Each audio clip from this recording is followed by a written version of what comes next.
7 квітня. Починаємо, ми закінчили насіння садити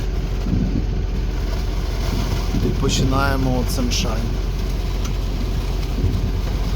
Крупне насіння порізали, пересипали тальком.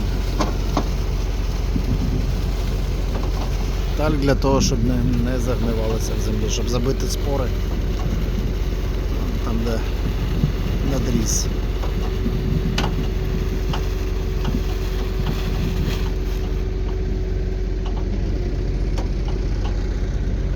Sunshine сорт 45 тисяч на гектар густота.